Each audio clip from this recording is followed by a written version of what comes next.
Olá, camaradas do segundo ano, voltando aqui para a nossa segunda aula. Lembrando que agora a gente vai tratar do conteúdo de condutores, então a gente entra no capítulo de condutores, tá bom? Vai ter a ver ainda com eletrostática, eletricidade, um pouco de magnetismo ainda, conforme as aulas anteriores. Mas agora a gente começa a tratar, essa aula inicialmente vai ser uma introdução a condutores, eu vou dar a vocês o preâmbulo teórico e talvez uma ou duas equações sobre a respeito de condutores, melhor dizendo. Então vamos à nossa aula. Condutores, professor Daniel Ferreira, Colégio Praxis. Primeiro vamos ver o que a gente já viu, que a gente vai ver aqui, daqui para frente, né? A gente estudou nas aulas anteriores com o professor lá do Portal Pitágoras o campo elétrico e o potencial elétrico criados em volta de uma carga elétrica, chamada de fonte, certo? A gente tinha um conjunto de cargas ou uma carga e estudou o campo elétrico e o potencial elétrico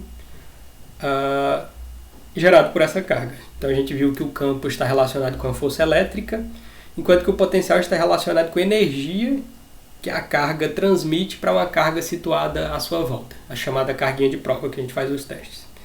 Agora a gente vai iniciar os estudos sobre condutores, discutindo a condição de equilíbrio eletrostática de um condutor. Segundo, o campo elétrico no interior de qualquer condutor eletrizado.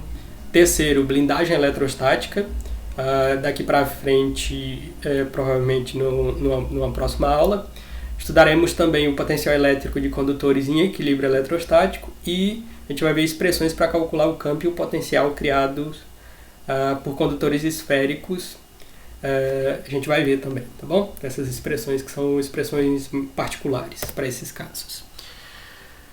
Então, o que é equilíbrio eletrostático, que é o primeiro tópico? Então, o que ocorre? Eu trouxe uma ilustração aqui para vocês, e a ilustração, a figurinha diz assim: a carga elétrica de um condutor se distribui sobre sua superfície externa, tá bom? Isso é a característica de qualquer corpo condutor. Por isso que sempre falam para você, e isso a gente vai ver quando estiver vendo a tal da gaiola eletrostática, falam sempre para você que numa tempestade, se você estiver num campo aberto e tiver um carro, o local mais seguro por causa dos raios é dentro do carro. É justamente por isso. O carro tem uma superfície metálica e em caso de descarga elétrica, a eletricidade se distribui, a corrente elétrica, as cargas elétricas se distribuem na superfície metálica e não no interior, tá bom? Então quem está no interior não é afetado. O que rola? Durante o processo de eletrização da esfera, por exemplo essa aqui, o movimento dos elétrons em sua superfície ocorre muito rápido, tá bom? Quando você eletriza, imediatamente eles se espalham sobre a superfície. Segunda coisa importante, os elétrons que estão em excesso já ficam posicionados, uniformemente distribuídos na superfície da esfera. Então se você tiver excesso de elétrons, eles vão se distribuir de maneira uniforme e ficar bem distribuídos, de uma maneira bem simétrica na superfície. De modo, por exemplo, que não há movimento ordenado de cargas, tá bom? Ela se distribui rapidinho. Não há, por exemplo, um movimento ordenado, como se fosse uma filinha de cargas. Isso resultaria, por exemplo, numa corrente elétrica, que vai ser uma coisa que a gente vai ver no futuro. Nesse estado, por exemplo, dizemos que o condutor, nessas condições, nessas três descrições que eu fiz, está no chamado equilíbrio eletrostático. As cargas se distribuem e param ali, tá bom? Uma observação que é importante. No caso de condutores que não forem esféricos, a carga elétrica também se distribui em sua superfície. Foi o exemplo do carro que eu dei para vocês em caso de tempestade. Porém, essa distribuição não é uniforme. Aí a análise física, a matematização fica mais abstrata, tá bom? Ainda em equilíbrio eletrostático. Eu trouxe agora para a gente analisar um corpo sem simetria esférica. A gente olhou aqui para uma esferinha e viu que tudo se distribui de maneira muito uniforme. As equações vão ser bem simples para tratar disso. O segundo caso que a gente vai analisar do equilíbrio, do possível equilíbrio eletrostático, é para uma distribuição não uniforme. Você tem um corpo aqui disforme, com uma forma qualquer, tem em volta dele distribuído um excesso de carga positiva, portanto a ausência de carga negativa, né? E as linhas de força do campo elétrico estão aí representadas. Então a gente tem aqui na figura 2 um condutor chamado anensférico, tá bom? Que não é esférico, e é eletrizado positivamente, significa que ele perdeu elétrons e tem excesso de carga positiva. As linhas mostradas na figura são as linhas de força do campo elétrico do condutor, tá bom? Que eu já tinha comentado. O que rola? O comportamento dos condutores de concentrar cargas nas pontas é conhecido como poder das pontas. Isso é um tópico novo e importante. Talvez um ponto novo e importante aqui. Ó. Se vocês olharem para a distribuição de carga, vocês vão perceber que eu tenho acúmulo de cargas em regiões onde eu tenho tendência de ter uma ponta, exatamente uma ponta. Por isso que essa propriedade que vai ser descrita, que eu vou descrever agora para vocês, é chamada de poder das pontas de condutores, e ocorre em condutores. Aqui, por exemplo, onde a ponta é mais fina, eu tenho mais carga concentrada e as regiões de linhas de campo elétrico são mais densas, tá bom? Isso tem diversas aplicações na natureza. Por exemplo, já viram um para-raio e viram que o para-raio não é a ponta do para-raio não é espessa e tal, não é muito larga, é uma pontinha muito fina. Justamente por isso, porque na ponta do condutor você tem um acúmulo, você consegue acumular, isso é uma propriedade da natureza, tá bom? Ocorre naturalmente, é uma propriedade de acumular cargas ali naquela região, o excesso que você tiver, tá bom? Então, o exemplo é justamente esse, ó. A probabilidade da rigidez elétrica do ar ser rompida perto dessas pontas, da região onde tem o campo elétrico é mais intenso, e de a descarga elétrica ocorrer entre a nuvem e o para-raio é maior do que em outros locais. Por isso que o para-raio é pontudo e você tem um conjunto de cargas distribuído naquela região e uma densidade de campo elétrico, tornando possível você, com mais facilidade, por causa dessa intensidade de campo, geralmente você tem uma nuvem carregada e a carga da nuvem está diferente da carga do receptor, que nesse caso é o para-raio. Como ele tem um excesso de carga aqui, e existe umas linhas de campo elétrico, isso ajuda a romper a rigidez elétrica do ar, tornando o ar mais condutor e tornando possível uma descarga elétrica entre a nuvem e o para-raio, evitando assim que o raio caia em qualquer lugar, em uma pessoa e etc. Tá bom? Então esse é o exemplo do equilíbrio eletrostático, mas no caso de um corpo disforme com pontas e etc. Não uma esfera perfeita. Lembra sempre que numa esfera perfeita as cargas se distribuem uniformemente. Tá bom? Agora a gente vai ver o campo elétrico de um condutor em equilíbrio eletrostático. Como é que fica o campo elétrico para um condutor que está nessa condição de equilíbrio eletrostático? Então, ó, estando em equilíbrio eletrostático, as cargas livres do condutor não se deslocam ordenadamente em uma direção. Foi o que eu disse, porque se houvesse um fluxo dessas cargas de maneira ordenada, a gente teria corrente elétrica, tá bom? O que a gente conclui disso? Que o campo elétrico no interior do condutor é nulo, certo? Por quê? Porque se houvesse campo elétrico interno, as cargas livres, essas que a gente está comentando que está na superfície, sofreriam a ação de forças elétricas e se movimentariam ordenadamente. Então, uma das muitas evidências que não há campo elétrico no interior do condutor é justamente não haver um movimento ordenado de carga na superfície. Tá bom? O campo elétrico não haver um campo elétrico, portanto, o fato de não haver um campo elétrico mostra que as cargas não estão em movimento, tá bom? É resultado disso, não haver campo. Se houvesse campo, haveria movimento de cargas ordenado, tá bom? Outra coisa, para a condição de equilíbrio eletrostático, o campo elétrico na superfície externa, conforme está ilustrado aqui na figura do condutor, existe, tá bom? Na superfície externa existe. A gente vai, inclusive, obter uma equação para calcular isso. Mas a sua direção é perpendicular à superfície, tá bom? Ele faz 90 graus com a superfície, esse campo elétrico. E aqui essa figurinha diz respeito ao movimento de cargas na superfície de um condutor que não se acha, nesse caso, nesse exemplo, seria um condutor que não se achasse em equilíbrio eletrostático. Você teria movimento de cargas aqui em volta dele. Essa condição seria de não equilíbrio, tá bom? No caso de equilíbrio, o campo é perpendicular à superfície, ele só sairia aqui. No caso de movimento, você tem um vetor resultante aqui, nessas regiões, tá bom? Vamos para frente. Ainda no campo elétrico de um condutor em equilíbrio eletrostático. Ó, em volta, a gente já viu que o campo dentro é nulo, certo? Isso explica o fato das cargas, por exemplo, estarem paradas, já que não aparece uma força e etc. Então, em volta de um condutor eletrizado, que é o exemplo da figura aqui, mesmo para a condição de equilíbrio eletrostático, existe campo elétrico na área externa. Pois qualquer carga de prova na área externa, tá bom? Interna não.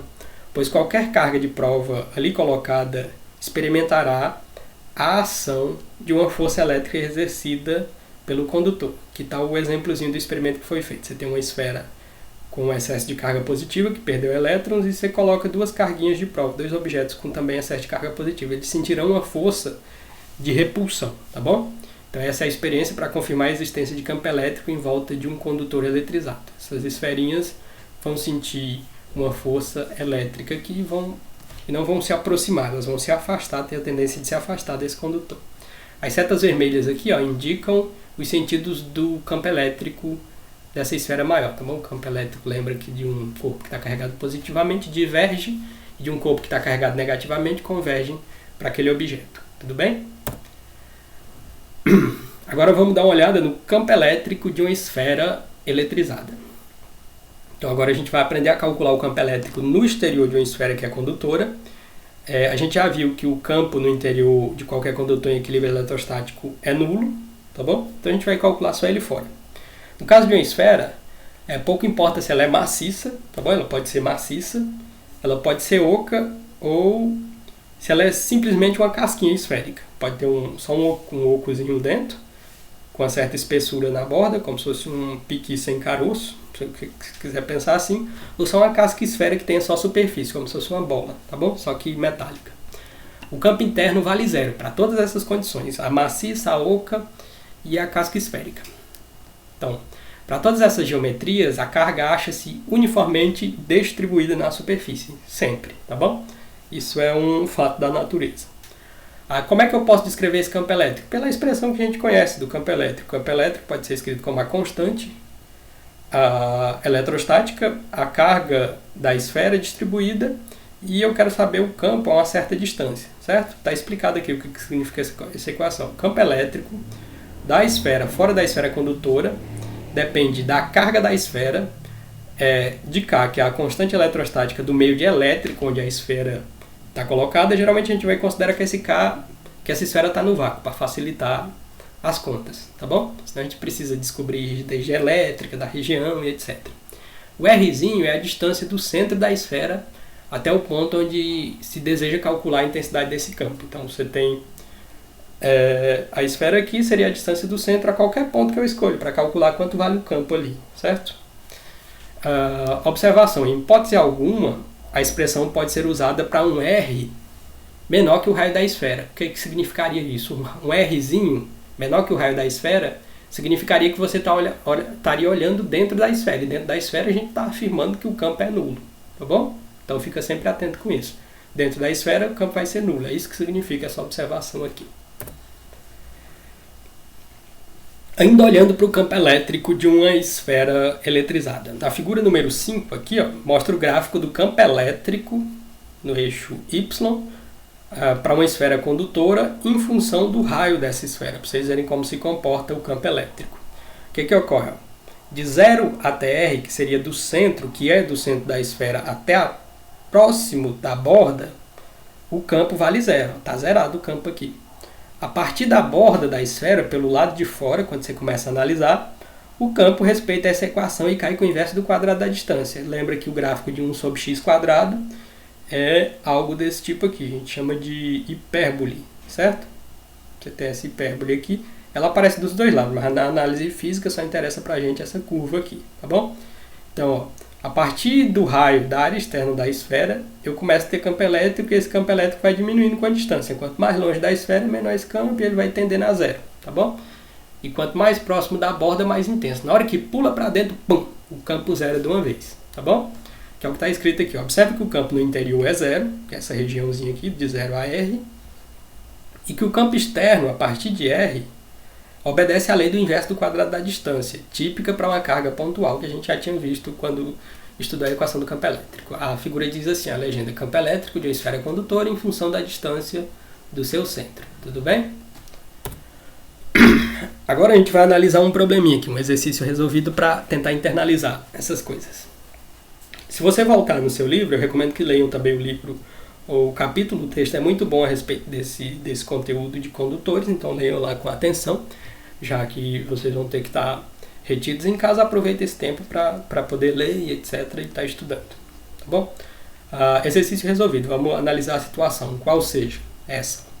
No estudo sobre campo elétrico, aprendemos que a rigidez elétrica corresponde ao maior valor do campo elétrico que pode ser aplicado a um isolante. sem que ele se torne um condutor, tá bom? Se passa disso, ele passa a ser condutor, por exemplo, o ar. Se você supera a rigidez dielétrica do ar, ele se torna um condutor, que é o que acontece, por exemplo, no caso de uma descarga elétrica de nuvem, né? Chamada raio, trovão e etc. Para o ar, esse valor vale 3,010 a sexta Newton por Coulomb. Esse é o valor mínimo do campo elétrico. Bom, assim, usando a expressão para o cálculo de campo elétrico de uma esfera condutora, podemos determinar a carga máxima em que a esfera pode receber sem que o ar próximo à sua superfície tenha uma rigidez elétrica rompida. Esse tipo de coisa dá para perceber numa bobina de gerador de Van der Graaf, que chama, na verdade. Um experimento provavelmente já viram na internet, aquele experimento metálico e é colocado uma carga na superfície dele. Quando você toca o cabelo, por exemplo, arrepia. Quando você coloca muita carga lá e aproxima o dedo, você consegue romper a rigidez, como o dedo é uma pontinha fina. Quando você aproxima o dedo, você consegue romper a rigidez elétrica do ar, porque vai ter um excesso de carga que vai superar essa carga máxima que a gente vai calcular, e ocorre uma descarga da esfera para o seu dedo, tá bom? Esse experimento a gente tem lá no Pátio da Ciência, que fica entre o estudo de Física e o estudo de Química, lá no Campus 2 da UFG. Eu trabalhei lá por um tempo e a gente tinha esse experimento também, tá bom? Eventualmente vocês podem ir lá qualquer dia desses, a gente vai agendando uma visita, é um ambiente museal lá, tá bom? Então vamos resolver, a gente quer descobrir a carga máxima para esse campo aqui que vai ocorrer, qual seria o valor dessa carga máxima para ocorrer a descarga elétrica do ar, tá bom? Então, resposta. Essa carga naturalmente depende do raio da esfera, vai depender do tamanho da esfera, mas não do seu material. O material pouco importa, tá bom? Só da quantidade de carga que você vai jogar lá na esfera. Para uma esfera de raio igual a 10 centímetros, que está imersa no ar, vamos considerar que é o ar, já que a gente tem um campo aqui que rompe a rigidez do ar, a carga máxima vale. Vamos chamar o campo de rigidez elétrica, é aquela expressão, a constante do meio, carga máxima que eu quero descobrir e o raio da esfera ao quadrado. Vamos resolver. Eu tenho esse valor que é a rigidez, a constante de permissividade elétrica eu conheço também, 9,0 vezes 10 a nona, e a distância que ele me disse, o raio da esfera é de 10 centímetros, divide por 100 para passar para metro, 0,10. Tem que ficar ao quadrado porque a equação me manda elevar ao quadrado. Então eu substitui os valores que eu tenho e eu quero encontrar a carga máxima. O que é que rola? Eu tenho que isolar a carga máxima. Esse 0,10 ao quadrado está dividindo, vai passar multiplicando, e esse 9 vezes 10 a nona está multiplicando, passa dividindo. Fazendo essa operação multiplicando esse por esse, dividindo por esse, você vai encontrar que a carga máxima, eu estou fazendo esse mais rápido porque ele está resolvido passo a passo lá no livro de vocês, tá bom? Você vai encontrar um valor de 3,3 microcoulombs. Lembra que esse micro aqui carrega um 10 a menos 6. Então esse é o valor de carga máxima para você conseguir romper a rigidez elétrica do ar para uma esfera com esse raio aqui de 0,1 metros, tá bom? Então esse era o problema e esses são os conceitos iniciais sobre condutores, certo? Na próxima aula a gente vai estudar a blindagem eletrostática, o potencial elétrico de um condutor em equilíbrio eletrostático, potencial elétrico de uma esfera eletrizada, mais a correção de alguns exercícios que estão ficando aí para trás. Como exercícios, façam os de fixação do capítulo de condutores, do 1 ao 5, que no decorrer da quarentena a gente vai corrigindo, tá bom? Obrigado pela sua atenção, bons estudos, fiquem em casa, forte abraço e até a próxima.